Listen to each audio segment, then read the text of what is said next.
چاہیے۔ اس حدیث کا ایک اور مفہوم بیان کیا گیا ہے، وہ مفہوم یہ بیان کیا گیا ہے کہ نبی صلی اللہ علیہ وسلم نے جو یہ فرمایا کہ وتر کو مغرب کے مشابہ نہ کرو، اس کا مطلب کیا ہے کہ مغرب کی تیسری رکعت میں قراءت نہیں ہوتی، یعنی وجوبی طور پر اختیاری ہے کہ آپ کر لیں نہ کریں، لازمی نہیں ہے،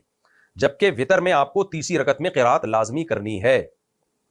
وہ خالی نہیں ہو سکتی۔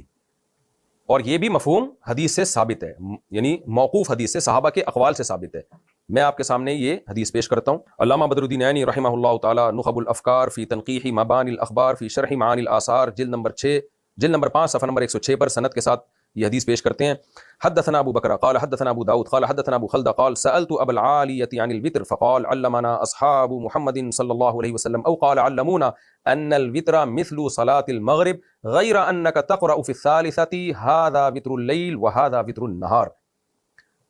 ابو العالیہ جو تابعی ہیں، یہ ابو العالیہ کون ہے تھوڑا سا انٹروڈکشن میں کرا دوں آپ کو۔ اور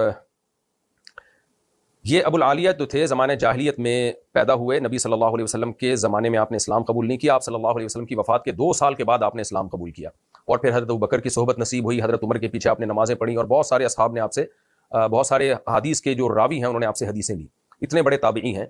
یہ کہتے ہیں کہ ہمیں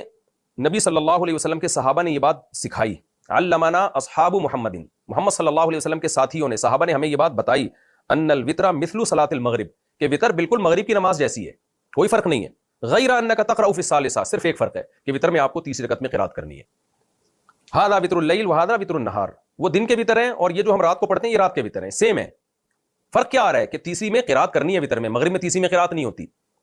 تو یہ مطلب ہے حدیث کا۔ اگر دوسرا مطلب ہم لیتے ہیں تو اس کی بھی تائید صحابہ کے آثار سے ہوتی ہے کہ نبی صلی اللہ علیہ وسلم نے یہ جو فرمایا کہ وتر کو مغرب کے مشابہ نہ کرو، تو اس کا مطلب کیا ہے کہ بالکل 100% مغرب کے جیسا نہیں بنانا، آپ نے تھوڑا سا فرق رکھنا ہے۔ وہ تھوڑا سا فرق کیا ہے